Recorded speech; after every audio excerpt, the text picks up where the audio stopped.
கெட்ட கெட்ட வார்த்தையில திட்டி இருக்கிறாரு சீமான். வெயிட் நீங்க புரியுது சார், அவருக்கு என்னைக்கு சார் நல்ல வார்த்தை பேசினாரு? கெட்ட வார்த்தை பேசுறதுதானே சார் அவர் வேலையே. இது ஒரு வேலையா அப்படின்ட்டு நீங்க ஸ்கிப் பண்ணிடாதீங்க. ரொம்ப முக்கியமான வீடியோ. ஏன் தெரியுமா? அவர் இந்த வாட்டி கெட்ட வார்த்தை சொல்லி யாரை திட்டி இருக்கிறாரு தெரியுமா? இதுவரைக்கும் கெட்ட வார்த்தை சொல்லி திட்டினது வந்து சொந்த கட்சி நிர்வாகிகளை, சொந்த கட்சியினுடைய பெண் நிர்வாகிகளை, சொந்த கட்சி நிர்வாகிகளுடைய அக்கா தங்கைகளை, அம்மாக்களை எல்லாம் கெட்ட வார்த்தை சொல்லி திட்டி இருக்கிறாரு. ஆடியோ ஆதாரங்கள் இருக்கின்றன நம்மிடம். இந்த முறை அவர் கெட்ட வார்த்தை சொல்லி யாரை திட்டி இருக்கிறாரு தெரியுமா? அதுவும் டேஷ் பையா அந்த பீப் போட்டிருக்காங்க. எதுல நியூஸ் சேனல்ஸ்ல பீப் போட்டிருக்காங்க. பீப் சவுண்டோட வருது. அப்படி ஒரு கெட்ட வார்த்தை சொல்லி பையா அப்படின்னு திட்டுறாரு. அதுவும் ஒரு பெண் செய்தியாளரிடம். ஒரு பெண் செய்தியாளர் அந்த கேள்வி கேட்கறாங்க. அப்படி கெட்ட வார்த்தையில் திட்டிட்டு போறாரு. யாரை கெட்ட வார்த்தை சொல்லி திட்டுறாரு தெரியுமா? பிரபாகரனினுடைய சொந்த அண்ணன் மகனை திட்டுகிறார். ஈழத் தமிழர்களுக்கு இப்போதாவது உணர்வு வருமா? கோபம் வருமா? ரோஷம் வருமா? நான் கேட்கிறேன். தன்னுடைய மனைவியை, தன்னுடைய மகனை, தான் பெற்ற மகனை, தன்னுடைய குடும்பத்தை, அனைவரையும் போர்க்களத்தில் கடைசி நிமிடம் வரை அவங்க தன்னை காப்பாற்றிக்கணும்னு பிரபாகரன் நினைக்கல. தான் குடும்பத்தை காப்பாற்றிக்கணும்னு நினைக்கல. போராளிகளோடு போராளிகளாக அவரும் அவர் குடும்பமும் கடைசி நிமிடம் வரை தனியில போராட்டத்திற்காக களத்தில் நின்று சமர் புரிந்தார்கள். அப்படிப்பட்ட வீரம் செறிந்த ஒரு குடும்பத்தை, தியாக குடும்பத்தை திரள் நிதி வாங்கி ஈசிஆர்ல சொகுசு பங்களால சொகுசு வாழ்க்கை வாழக்கூடிய சீமான் அந்த குடும்பத்தை கெட்ட வார்த்தை சொல்லி திட்டுறாருன்னு சொன்னா, இதன் பிறகும் புலம்பெயர் நாடுகளில் இருந்து நீங்கள் நிதியை அளிப்பீர்கள் என்று சொன்னால், நீங்கள்லாம் தனி ஈழத்திற்காக எந்த இடத்திலும் நீங்கள் போராடினீர்கள் என்று தயவுசெய்து சொல்லாதீர்கள். தனி ஈழத்துக்கும் உங்களுக்கும் சம்பந்தமே கிடையாது. நீங்கள்லாம் வந்து என்ன சொல்றது, அதுக்கு மேல நான் எதுவும் சொல்ல விரும்பல. சரியா? அந்த வீடியோவை நான் உள்ள காட்டுறேன். சரி, ஏங்க திடீர்னு பிரபாகரன் குடும்பத்தையே கெட்ட வார்த்தையில திட்டுற அளவுக்கு சீமானுக்கு அப்படி என்ன வந்துச்சு? ஏன் இப்படி வெறி அவருக்கு முத்தி போயிடுச்சு அப்படின்னு நீங்க நினைக்கலாம். அது காரணம் இருக்கு. ஏன் இவ்வளவு வெறி முத்தி போச்சு அப்படின்னா, இன்னைக்கு ஒரு தரமான சம்பவம் சென்னையில நடந்துச்சு. அது கூடுதல் காரணம். என்ன நடந்துச்சு சென்னையில? இதை எல்லாவற்றையும் விரிவாக இந்த வீடியோவில் பேச இருக்கின்றோம். அனைவருக்கும் வணக்கம். இது தமிழ் கேள்வி. மீண்டும் உங்களை சந்திப்பதில் மிக்க மகிழ்ச்சி. நான் செந்தில் வேல்வீச்சு. தமிழ் கேள்வியை மறக்காம சப்ஸ்கிரைப் செய்து பாருங்கள். உங்களை பேராதரவை தாருங்கள் என்று மிகுந்த அன்போடு கேட்டுக்கிட்டு இன்னைக்கு வீடியோக்குள்ள போலாம். நாம் தமிழர் கட்சியிலிருந்து தமிழ்நாடு முழுவதும் இருக்கக்கூடிய ஏராளமான நிர்வாகிகள், பல்வேறு மாவட்ட செயலாளர்கள், பல்வேறு ஒன்றிய செயலாளர்கள், மண்டல செயலாளர், கிளைக்கழக செயலாளர்கள், நாடாளுமன்ற சட்டமன்ற தேர்தல்களில் போட்டியிட்டவர்கள், போன நாடாளுமன்ற தேர்தலில் போட்டியிட்டவர்கள், போன சட்டமன்ற தேர்தலில் போட்டியிட்டவர்கள், இவர்கள் எல்லாம் இன்றைக்கு இப்படி ஏகப்பட்ட பேர், அது இல்லாமல் தொண்டர்கள், உறுப்பினர்கள், நாம் தமிழர் கட்சியை சேர்ந்தவர்கள் என்று கிட்டத்தட்ட ஒரு 4000 பேர் இன்னைக்கு நாம் தமிழர் கட்சியிலிருந்து விலகி திராவிட முன்னேற்ற கழகத்தில் தங்களை இணைத்துக் கொண்டார்கள். சென்னை அண்ணா அறிவாலயத்தில் இந்த விழா நடந்துச்சு. தமிழ்நாடு முதலமைச்சர் கலந்து கொண்டார். இந்த விழாவில் தமிழ்நாடு மாநிலத்தினுடைய துணை முதலமைச்சரும் இந்த விழாவில் கலந்து கொண்டார். இந்த நிகழ்வில் 4000 பேர் இன்னைக்கு எனக்கு வந்து முதல்ல சொல்லும் போது எனக்கு வந்து நம்ப முடியல. 4000 பேர் நாம் தமிழர் கட்சியிலிருந்து வர்றாங்கன்னு எனக்கு ஏன் ஷாக்குன்னா, நாம் தமிழர் கட்சியிலிருந்து எல்லாரும் வெளியில வந்துட்டு இருக்காங்க, அது வேற. 4000 பேர் இந்த கட்சியில் இருந்தானான்னு எனக்கு ஷாக்கு. உண்மையை சொல்லிங்க, 4000 பேர் உண்மையிலே இந்த கட்சியில் இருந்தீங்களா அப்படிங்கிற மாதிரி தான் எனக்கு கேட்கணும்னு தோணுச்சு. ஸோ அந்த அளவிற்கு இன்றைக்கு கிட்டத்தட்ட கூடாரம் மொத்தமும் காலி. தூத்துக்குடி மாவட்டத்தில் மொத்த நிர்வாகிகளும் கூண்டோடு கிளம்பி வந்துட்டாங்க. திருநெல்வேலி மாவட்டத்தில் அதே தான். நீங்க இன்னொரு மாவட்டத்தில் கூண்டோடு கலைப்புன்னு அவங்களே சொல்லிட்டாங்க. இப்படி மாவட்டங்கள் முழுவதும் இன்றைக்கு நாம் தமிழர் கட்சியினுடைய கூடாரம் காலியாகி கொண்டிருக்கிறது. அப்போ சீமானுக்கு வெறி முத்தி போச்சு, கோபம் முத்தி போச்சு, டென்ஷன். இந்த டென்ஷன்ல இருக்கும்போது இதுவரைக்கும் அவர் விட்ட புருடாவுக்கு அடிப்படையாக அமைந்ததே அந்த போட்டோ டூப்ளிகேட் போட்டோஷாப் பண்ணதுன்னு சங்ககிரி ராஜ்குமார் அந்த உண்மையும் போட்டு உடைச்சிட்டார். சங்ககிரி ராஜ்குமார் அந்த உண்மையை போட்டு உடைச்சா கூட ஒரு மாதிரி கதை சொல்லி இவர் ஒப்பேத்திட்டு இருந்தார். என்ன சொல்லிட்டு இருந்தாரு? அதை விடுங்க தம்பி அப்படின்ட்டு இருந்தார். இப்ப சங்ககிரி ராஜ்குமார் சொன்னது உண்மைதான், சீமான் சொல்றதெல்லாம் பொய் தான். பிரபாகரனினுடைய சொந்த அண்ணன் மகனே இந்த உண்மையை உடைத்தவுடன் தமிழ்நாடு மீடியாலாம் இந்த செய்தி பத்திக்குச்சு. சீமானை இதுவரைக்கும் நம்பிக்கொண்டிருந்த மேலும் பலரும் சீமான் ஒரு ஃப்ராடு, சீமான் ஒரு பொய்யர் என்பதை தெரிந்து கொண்டு டாடா பாய் பாய்னு கிளம்ப ஆரம்பிச்சிட்டாங்க. இப்போ சீமானுக்கு கோபம் யார் மீது அப்படின்னு கேட்டீங்கன்னா, பிரபாகரனினுடைய அண்ணன் மகன் கார்த்திக் மனோகரன் மீது திரும்பிடுச்சு. அதுக்கு இன்னொரு முக்கிய காரணம், அவருக்கு இங்க இருந்து இப்போ வந்து கட்சியினர், கட்சி நிர்வாகிகள் போறது பிரச்சனை இல்ல. சீமான் ஆமக்கறி சாப்பிட்டது, அரிசி கப்பலை சுட்டது, AK-47, 77, 87 அவர் விட்ட கதை, இதெல்லாம் பொய்ன்னு நம்ம எல்லாருக்குமே தெரியும். இது எல்லாம் பொய்ன்னு கார்த்திக் மனோகரன் சொன்னது, இது எதுவும் கூட சீமானுக்கு கோபம் இல்லை. அதை தாண்டி கார்த்திக் மனோகரன் 2 மிகப்பெரிய குற்றச்சாட்டுகளை வைத்தார். அதுதான் முக்கியமானது. அந்த 2 குற்றச்சாட்டு என்ன அப்படின்னு கேட்டீங்கன்னா, அவர் சொல்றாரு, இப்படியே சொல்றாரு, இந்த வார்த்தையை சொல்றாரு. நேற்று தந்தி தொலைக்காட்சியில் பேசுகின்ற பொழுது சொல்றாரு, சீமான் கூட எல்லாம் பேசினா எங்க வீட்டிலே எங்களை பின்னு பிச்சிருவாங்க, அடி பிச்சு விட்டாங்க, ஏன்னா காவாலி பயல கூட எல்லாம் உனக்கு எல்லாம் சேர்க்க அப்படின்னு எங்க வீட்டிலாம் சின்ன பிள்ளைலாம் திட்டுவாங்க தெரியுமா, அவன் ஒரு ஆளுன்னு அவங்க கூட சேர்ந்துக்கிட்டு இருக்க அப்படிமாங்கல்ல, அந்த மாதிரி சீமான் கூட பேசினாலே திட்டுவாங்க. ஏனென்றால் ஈழத்தில் போரினால் பாதிக்கப்பட்ட கைம்பெண்களைத்தான் நான் திருமணம் செய்து கொள்வேன், கைம்பெண்ணுக்குத்தான் நான் வாழ்க்கை கொடுப்பேன்னு சொல்லி இவர் பல பெண்களை ஏமாற்றி இருக்கிறார் அப்படின்னு சொன்னது கார்த்திக் மனோகரன். அப்போ கார்த்திக் மனோகரன் நேற்று என்னெல்லாம் சொல்லிட்டாரு கேட்டீங்கன்னா, இவர் விதவிதமா இலைய போட்டு வகை வகையா தின்னதா சொன்ன கதை மட்டும் பொய்ன்னு சொல்லல, இவர் பல பெண்களை ஏமாற்றி இருக்கிறார் அப்படிங்கிற ஒரு குற்றச்சாட்டை வைத்தார்.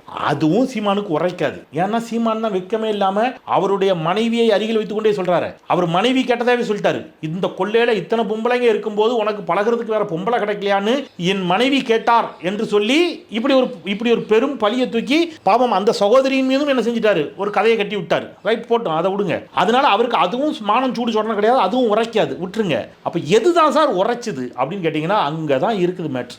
எது உரைச்சுதுன்னா, மெயின் சுவிட்சை ஆஃப் பண்ணிட்டார், மெயின் பீஸை புடிங்கிட்டாரு. நேற்று கார்த்திக் மனோகரன் என்ன சொல்லிட்டாரு, சீமானுக்கு எங்கிருந்து எப்படி பணம் வருகிறது அப்படிங்கிறத நேற்று மனுஷன் உடைச்சிட்டாப்ல. அருணா அங்க இருக்கக்கூடிய புலம்பெயர் தமிழர்களிடம், புலிகளினுடைய ஆதரவாளர்களிடம் பேசி தொகுதிக்கு போட்டியிடக்கூடிய ஒவ்வொரு வேட்பாளருக்கும் அங்க இருக்கக்கூடிய யாரேனும் ஒரு குடும்பத்தை நீங்க இந்த வேட்பாளரை கிட்டத்தட்ட தத்தெடுத்துக்கணும், இவருக்கு ஆகிற செலவு நீங்க பார்த்துக்க வேண்டும் என்று சொல்லி அருணா ஆண்டி தான் இந்த செலவெல்லாம் பார்த்துக்கிட்டாங்கன்னு போட்டு உடைச்சிட்டார். அருணா ஆண்டி யாருன்னு கேட்டீங்கன்னா, மதிவதனியினுடைய சகோதரி, பிரபாகரனுடைய மனைவியினுடைய சொந்த சகோதரி அருணா ஆண்டி அப்படின்னு யார் சொல்றா, நம்ம கார்த்திக் மனோகரன் சொல்கிறார். அப்போ இந்த சகோதரி அருணா என்பவர் தான் இவருக்கான பணத்தை புலம்பெயர் தமிழர்களிடமிருந்து, ஈழத்தமிழர்களிடமிருந்து, இன்னும் சொல்ல போனால் புலிகள் அமைப்புகளில் இருந்தவர்கள், புலிகளினுடைய பணம், புலிகள் நிர்வகித்த பணம், புலிகளினுடைய ஆதரவாளர்களிடம் இருக்கக்கூடிய பணம், இதையெல்லாம் யார் வசூலித்து கொடுத்தா அப்படின்னு கேட்டீங்கன்னா, இந்த அருணா என்பவர் தான் வசூலித்து கொடுத்தார்.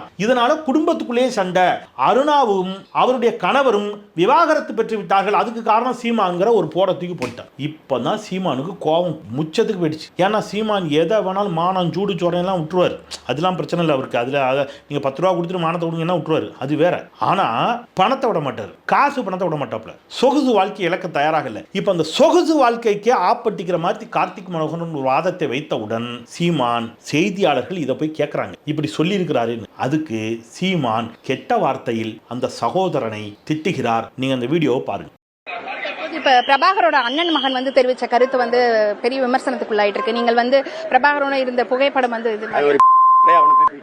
பார்த்துட்டீங்களா? என்னங்க இது, இப்படியா பேசுறது? இப்படிதான் பேசுவீங்களா நீங்க? என்ன அந்த சகோதரன் செய்த பாவம் என்ன? ஈழமும் ஈழ போராட்டமும் இல்லைன்னா, அந்த குடும்பம் இல்லைன்னா நீ இன்னைக்கு இவ்வளவு பெரிய சொகுசு வாழ்க்கை வாழ முடியுமா? இதைத்தான் நான் எல்லாருக்கிட்டையும் சொல்றேன். முதல்ல நான் சொன்னது கரெக்டா நடந்துருச்சா? தமிழ் கேள்வி சுத்தங்களை நல்லா யோசிச்சு பாருங்க. முதல்ல கடவுளை எல்லாம் திட்டினாரு, அப்புறம் கடவுளை எல்லாம் வாழ்கைனாரு. விஜயகாந்த கழுவி ஊத்துனாரு, அப்புறம் விஜயகாந்த் மாதிரி நல்ல மனுஷன் இல்லைன்னாரு. விஜய கழுவி ஊத்துனாரு, அப்புறம் விஜய் தான் சூப்பர்னாரு, அப்புறம் அதே விஜய வாடா சண்டைக்குன்னாரு. அதே தான் பெரியார் தான் எல்லாமே. அப்புறம் பெரியார் யாருன்னு கேட்டாரு. கலைஞரை மட்டும் நான் திட்டவே மாட்டேனாரு, அப்புறம் கலைஞரை பயங்கரமா திட்ட ஆரம்பிச்சாரு. அப்ப இவர் இந்த வரிசையில நீங்க பாத்தீங்கன்னா கடைசியா அவர் மிச்சம் வச்சிருக்கிறது பிரபாகரன் மட்டும்தான். பிரபாகரனையும் விரைவில் சீமான் கெட்ட கெட்ட வார்த்தையில திட்டுவாரு. இன்னைக்கு டேட் போட்டு நீங்க இந்த வீடியோ எழுதி வச்சுக்கோங்க, குறிச்சு வச்சுக்கோங்க. பிரபாகரனையும் சீமான் கெட்ட வார்த்தையில திட்டுறாரா இல்லையா நீங்க பாருங்க. எப்ப திட்டுவார் தெரியுமா? அவர் வாழ்வாதாரத்துக்கு என்னைக்கு சிக்கல் வருதோ, அவர் அடிமடியில என்னைக்கு கை வைக்கிறீங்களோ, என்னைக்கு ஒருவேளை அத்தன்டிக்கா, ஒருவேளை பிரபாகரன் உயிரோடு வந்து சீமான் சொல்றதெல்லாம் கதை, என்னடா கதையாடா விட்டுட்டு இருக்க சீமான்னு கேட்டுட்டார்னா, அன்னைக்கு இதே சீமான் பிரபாகரனையும் கெட்ட கெட்ட வார்த்தையில் திட்டுவார். இது நடக்கும். இதை நான் சொன்னேன். இன்னைக்கு பிரபாகரனுடைய அண்ணன் மகனை கெட்ட கெட்ட வார்த்தையில் திட்ட ஆரம்பிச்சார். அப்போ இவருக்கு ஈழம் அது இது அதெல்லாம் கிடையாது. ரைட், சரி. இப்போ இன்னைக்கு என்ன சொல்றாரு, நீங்க இந்த படம் பார்த்துருக்கீங்களா? உங்களுக்கு ஞாபகம் இருக்குமா? உத்தமபுத்திரன் ஒரு படம், பழைய உத்தமபுத்திரன் இல்ல, தனுஷ் நடிச்ச படம். அந்த காமெடி இருக்கும், நீங்க பாருங்க. அந்த உத்தமபுத்திரன் படத்தில் தனுஷ் என்ன பண்ணுவார்னா, அந்த நடிகை, எனக்கு பேர் மறந்துட்டேன் டக்குன்னு, அந்த நடிகை வந்து என்ன பண்ணுவாங்க, அந்த நடிகை கடத்திட்டு வந்துருவார். ஓகே, ஒரு ஹீரோயின் வச்சுங்க. அந்த ஹீரோயினை வந்து அந்த ஹீரோயின் முட்டுனா கொம்பு முளைக்குன்னு ஒரு படத்தில் நடிச்சிருப்பாங்க. அந்த ஹீரோயின் என்ன பண்ணுவார், இவர் வந்து கயாமண்டபத்திலேருந்து கடத்திட்டு வந்துடுறாரு. அப்புறம் கடத்திட்டு வந்து கொஞ்ச நாள்ல இந்த ஹீரோ தனுஷுக்கும் அந்த பொண்ணுக்கும் லவ் ஆயிடும், ஹீரோயினுக்கும் லவ் ஆயிடும். இப்போ இந்த லவ்னு தெரியாமலேயே என்ன பண்ணுவார்னா, அந்த பொண்ணோட தாய்மாமங்கள்ட்ட சொல்லி இயல்பா அந்த பொண்ணோட தாய்மாமாவே இந்த பொண்ணை தனுஷுக்கு கல்யாணம் பண்ணி வைக்கிற மாதிரி ஒரு ஸ்கிரிப்டை ரெடி பண்ணுவார், கதையை விடுவார், ஏமாத்துவார். அப்படி இப்படி வாஷிங்டன் வெற்றிவேல் ஃபேமிலின்னு பாக்கியராஜ் எல்லாம் கூப்பிட்டு வந்து விவேக் சார் நடிச்சிருப்பார். விவேக்கை வச்சு விவேக்குக்கே தெரியாம உங்களுக்குள்ள ஒரு அபூர்வ சக்தி இருக்குன்னு நம்ப வச்சு சொல்லி விவேக்கிட்ட ஒரு ஸ்கிரிப்டை சொல்லி விவேக் அதை நம்பி இதெல்லாம் நடந்து இப்படி எல்லாம் ரெடி ஆயிரும். இப்போ அந்த பொண்ணோட மாமாலாம் இந்த பொண்ணை கூப்பிட்டு நீ தான் யாரை கல்யாணம் பண்ணிக்கணும், தனுஷா கல்யாணம் பண்ணிக்கணும் வாங்க. அந்த பொண்ணும் சரின்னு, தனுஷும் 2 பேர் லவ் பண்ணுவாங்க. ஆனால் தெரியாத மாதிரியே சரி சார், ஏதோ நீங்கள் சொல்கிறதுனால சரி சார் அப்படின்னு சொல்லிட்டு அங்கே தான் ட்விஸ்ட் இருக்குது. ஆனால் பாருங்க சார், இந்த மயில்சாமி கேரக்டர் இப்போ இறந்துட்டார்ல காமெடி நடிகர் மயில்சாமிக்கு தெரியும் இவர் தான் இந்த பொண்ணை கடத்திட்டு வந்தாருங்கிறது மயில்சாமிக்கு மட்டும் தெரியும். ஆனால் இந்த பாருங்க சார், இந்த மயில்சாமி வந்து அந்த பொண்ணை யாரோ கடத்திட்டு போயிட்டாங்கன்னு ஊரெல்லாம் சொல்கிறாரு. யாரோ கடத்திட்டு போன பொண்ணை எனக்கு கல்யாணம் பண்ணி வைக்கிறதுக்கு எங்கள் அம்மா அப்பா சம்மதிக்க மாட்டாங்க, அதனால நீங்கள் ஒன்று பண்ணுங்க, மயில்சாமியை கூப்பிட்டு ஓங்கி ஒரு அப்பி யாரோ அந்த பொண்ணை கடத்திட்டு போல நான் தான் கடத்திட்டு போனேன்னு சொல்லுங்க அப்படிம்பாரு. சூப்பர் ஐடியாவா இருக்கேன்னு மயில்சாமியை கூப்பிட்டு யாரா அந்த பொண்ணை கடத்திட்டு போனான்னு கேட்பாரு அவரு. அதுதான் நான் சொன்னேன், அன்னைக்கு கூட போட்டோ காட்டினேன் பாரு, மயில்சாமி ஓங்கி ஒரு அப்பி இந்தா இவர் தான் கடத்திட்டு போனாரு பாரு, தனுஷா காட்டி மயில்சாமி ஆமா இவர் தான் கடத்திட்டு போனாரு அப்படிம்பாரு. ஏன்னா அதான் உண்மை, இவர் தான் கடத்திட்டு போனாரு அப்படின்னு உடனே வெரி குட், இதைத்தான் நீ எல்லா இடத்துலையும் போய் சொல்லணும் அப்படிம்பாரு. மயில்சாமி குழம்பிடுவாரு, இதானடா உண்மை, இதைத்தானடா நான் இவ்வளவு நாள் சொல்லிக்கிட்டு இருந்தேன் அப்படிம்பாருல. அந்த மாதிரி ஒரு காமெடியை இப்ப சீமான் பண்றாரு. என்ன தெரியுமா, கையும் களவுமா மாட்டிக்கிட்டார். பிரபாகரனை சந்திச்சதே போய் 1 நிமிஷமோ 2 நிமிஷமோ பார்த்துட்டு ஓடி வந்துட்டார். சரியா, சந்திச்சதேன்னா இப்படி மாச கணக்கில் அவர் கூட இருந்து ஒன்று மண்ணா ஒரே தட்டில் நான் போட்டு சாப்பிட்ட மீசக்கார நண்பா அப்படின்னு அவருக்கு ஊட்டி விட அவர் இவருக்கு ஊட்டி விட இதெல்லாம் புருடா பொய்.